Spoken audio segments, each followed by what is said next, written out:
ഒക്കെ മാറിയോ? ഇത് ഒരു ആള് മരിക്കുന്നതിന് മുമ്പ് തന്നെ ഞാൻ മാണിസാറിനെ നേരിട്ട് മാണിസാറൻ തന്നെ വിളിച്ചു. ഇന്ന് വരെ ഒരിക്കലും മാണി എന്ന് വിളിച്ചിട്ടില്ല. നിയമസഭ പ്രസംഗിക്കുമ്പോൾ നിയമം അനുസരിച്ച് ഒരിക്കലും സാറേ എന്ന് പറയാൻ പാടില്ല. അതുകൊണ്ട് പാലാ മെമ്പറിനെ പറയാവുള്ളൂ. അതാണ് പഴയ നിയമസഭാ ചരിത്രം എടുത്ത് നോക്കിയാൽ കാണാൻ എല്ലാം അങ്ങനെയാണ്. പൂഞ്ഞാർ മെമ്പർ, പാലാ മെമ്പർ എന്നാ പറയുക. അപ്പം ഞാൻ മനഃപൂർവ്വം അങ്ങനെ പറഞ്ഞു എന്നേ ഉള്ളൂ. ഒരു കാരണവശാലും മാണി സാർ ഇത്രയും എത്ര കൊല്ലം 65 കൊല്ലം ബന്ധമാണ്. ഇന്ന് വരെ മാണി സാറേ എന്നല്ലാതെ ഞാൻ വിളിച്ചിട്ടില്ല.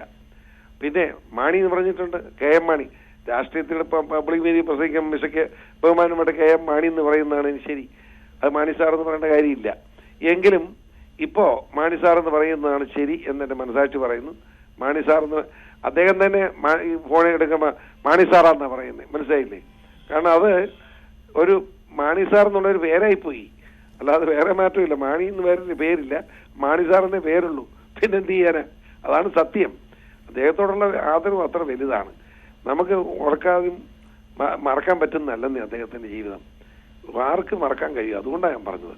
ശ്രീ പി. സി. ജോർജ്, താങ്കൾ ഇപ്പോൾ പറഞ്ഞു വെച്ച കാര്യം, KM മാണി ഇല്ലാത്ത കോട്ടയം രാഷ്ട്രീയം, കേരള കോൺഗ്രസ് രാഷ്ട്രീയം അതെന്തായിരിക്കുമെന്ന് ഇനിയും വരും ദിവസങ്ങളിൽ കാണാമെന്ന് പറയുമ്പോൾ അതിന് ഒരുപാട് അർത്ഥങ്ങളുണ്ട്. അത് കുറച്ചുകൂടി ഒന്ന് വിശദീകരിച്ച് പറയാമോ? ഞാൻ ഇപ്പോ ഈ മരണസമയത്ത് അത് പറഞ്ഞത് ശരിയല്ലാത്തതുകൊണ്ടാണ് ഞാൻ അങ്ങനെ പറഞ്ഞത്. മാന്യമായ വാക്ക് ഉപയോഗിച്ച് അതുകൊണ്ടാണ്. ഞാൻ അറിയാമല്ലോ, എനിക്ക് വാക്ക് ഉപയോഗിക്കാൻ ഒരു മടിയുള്ളവനല്ല. ഇപ്പോൾ അത് വേണ്ട, നമുക്കിനി സമയമുണ്ടല്ലോ, തീർച്ചയായിട്ടും കാണാം. ശരി, നന്ദി ശ്രീ പി. സി. ജോർജ്.